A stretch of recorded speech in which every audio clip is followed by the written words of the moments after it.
Shalom, muy buenos días para todos. Les dejo por acá un gran saludo a cada uno de ustedes, esperando que se encuentren muy bien. Hoy vengo a compartirles una parábola que me gustó mucho porque he podido desmenuzarla y poder darme cuenta de la riqueza tan preciosa que hay en cada parte de la escritura.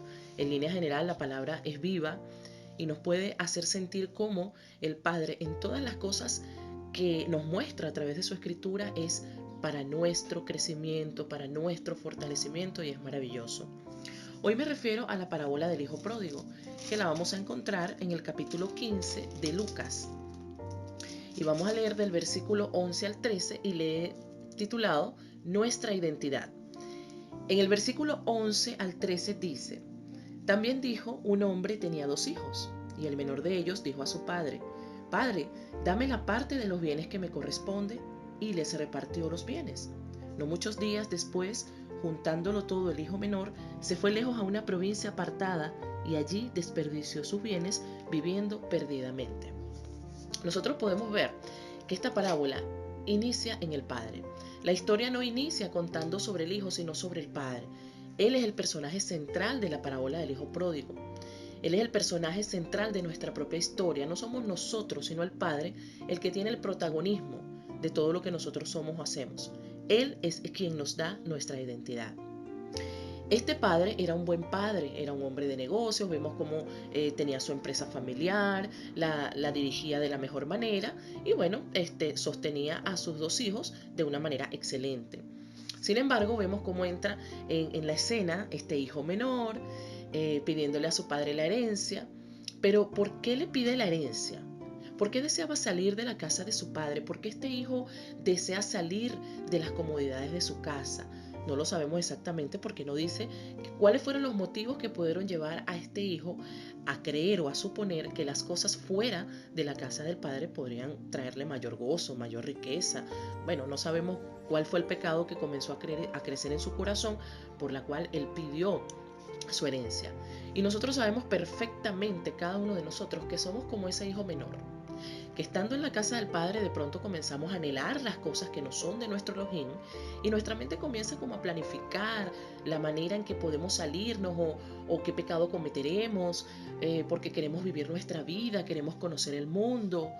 Sabemos perfectamente que el pecado tiene una particularidad y es un monstruo que siempre quiere más y siempre son cosas peores. O sea, no es que nos va a llevar a cosas mejores, a cosas peores. El pecado nos gasta la vida y hace que desperdicemos nuestros talentos, nuestros dones, todas esas maravillas que nuestro Padre a nosotros nos da. Luego en el versículo 14 al 16 dice: Y cuando todo lo hubo malgastado, vino una gran hambre en aquella provincia y comenzó a faltarle. Y fue y se arrimó a uno de los ciudadanos de aquella tierra, el cual le envió a su hacienda para que apacentase cerdos. Y deseaba llenar su vientre de las algarrobas que comían los cerdos, pero nadie le daba. Vemos qué impresionante, ¿no? Vemos cómo en primer lugar el pecado nos quita nuestra identidad. Este joven llegó un momento que no recordaba quién era. Él era hijo de un hacendado, de un padre rico.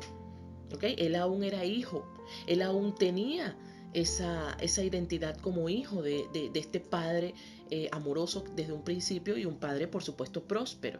Pero el pecado nubló su identidad. La identidad del hijo de Elohim nos lleva a vivir bajo su cuidado y a ser hijos obedientes. Sin embargo, cuando nosotros perdemos nuestra identidad, nos volvemos consumidores de comida basura. Lo ponemos entre comillas porque todo lo que es del mundo no nos alimenta, no nos sustenta, no nos nutre, solo nos llena y temporalmente. El pecado, cuando nosotros lo consentimos y es repetitivo, nos hace desear cosas que nosotros no íbamos a desear si nosotros conserváramos nuestra identidad original. El hijo quería comer de la comida del cerdo, cosa que para nosotros es impensable porque es un animal inmundo establecido en las leyes de nuestro padre en Levítico. Pero él se encontraba ya camino degradante del pecado y bueno, si seguía así iba a desear inclusive hasta cosas peores. Pero esas son las consecuencias de lo que hace el pecado en nuestras vidas, cuando estamos como incómodos por salirnos de la cobertura de nuestro Padre. y no podemos permitir que eso suceda porque se sufre mucho lejos de los brazos de nuestro Creador. Luego vemos del versículo 17 al 19, dice: y volviendo en sí, cuando dijo: ¿cuántos jornaleros en casa de mi padre tienen abundancia de pan y yo aquí perezco de hambre? Me levantaré e iré a mi padre y le diré: Padre, he pecado contra el cielo y contra ti. Ya no soy digno de ser llamado tu hijo. Hazme como a uno de tus jornaleros. Vemos cómo dice volviendo en sí, como que reaccionó. Recordemos que su condición de hijo no se había perdido. Lo que se había perdido era su identidad como hijo, y porque él así lo decidió. Cuando vemos la parábola de la oveja perdida y de la moneda, en esa oportunidad nadie busca al hijo perdido. Pero el padre, un padre amoroso, un padre sustentador, nunca dejó su casa para ir a buscar a su hijo. La actitud del padre simplemente fue esperar a que el hijo volviera en sí. Necesitamos tener ese momento de volver en sí, de reaccionar. Necesitamos entender lo que actualmente tenemos y recordar lo que teníamos. Necesitamos recordar la casa de nuestro padre. Necesitamos recuperar nuestra identidad. Este hijo experimentó algo que solo los hijos conocemos: arrepentimiento y deseos de volver al Padre. ¿Pero qué es el arrepentimiento? Levantarse, caminar hacia el Padre, confesar los pecados y obedecer su Torá, porque eso es importante. No podemos volver si nosotros no obedecemos las instrucciones de vida que se nos han dado para que caminemos en santidad y en rectitud en este caminar que el Padre nos ha entregado.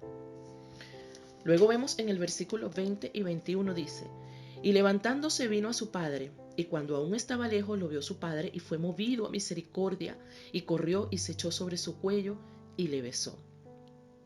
Y el hijo le dijo: Padre, he pecado contra el cielo y contra ti, y ya no soy digno de ser llamado tu hijo. El hijo caminó y el padre corrió. El padre no obligó al hijo a regresar, pero su arrepentimiento movió el corazón del padre a misericordia. Vean lo importante de este punto. No importa de dónde vengas, lo importante es a quién te diriges. Si tu camino te lleva al arrepentimiento, puedes estar seguro de que al Padre a ti se acerca hoy, a ti y a mí. Si nos ponemos a ver, el hijo ya no merecía la posición de hijo después de todo lo que había hecho, después de todas las cosas inmorales que hizo. Habría sido normal y comprensible que el padre le dijera: yo te di la vida, te di un nombre, te sustenté, nada te hacía falta, pero decidiste dejarme todo y malgastar todo lo que te había dado. O sea, que hubiera habido reproche por parte del padre. Sin embargo, podemos ver la actitud tan especial del padre, cómo recibe a su hijo.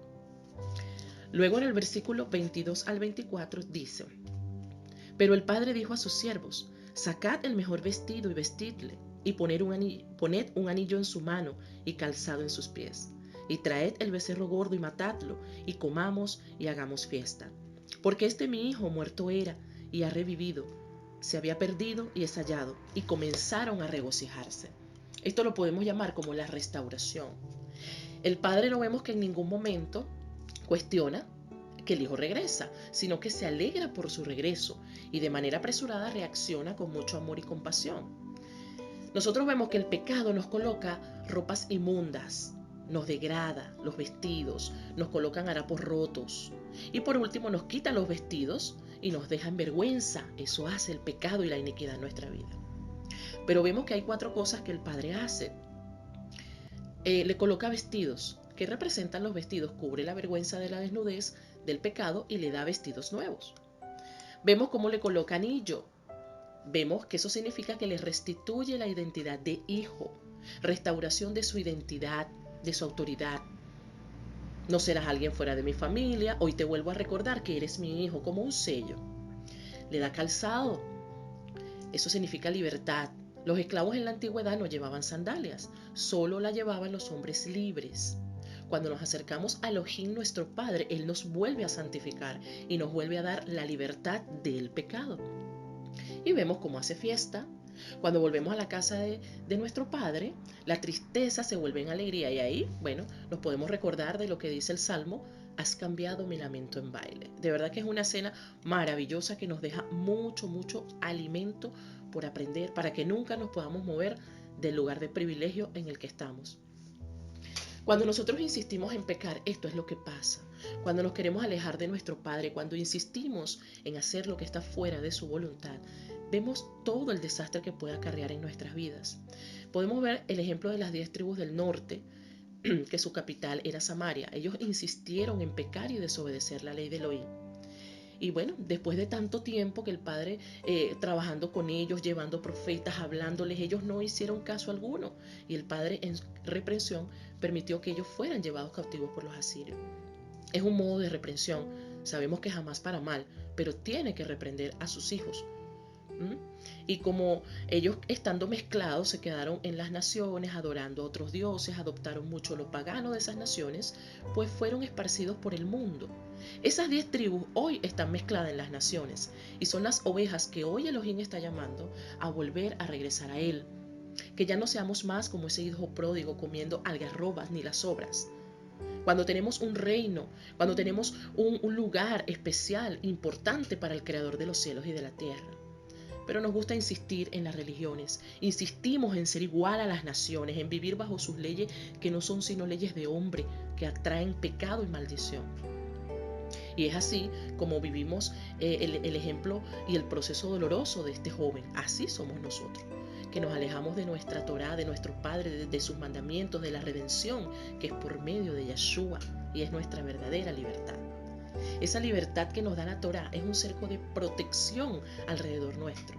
Si salimos de allí corremos el riesgo de sufrir, de perder nuestra identidad, y eso es lo que muchos hoy no entienden.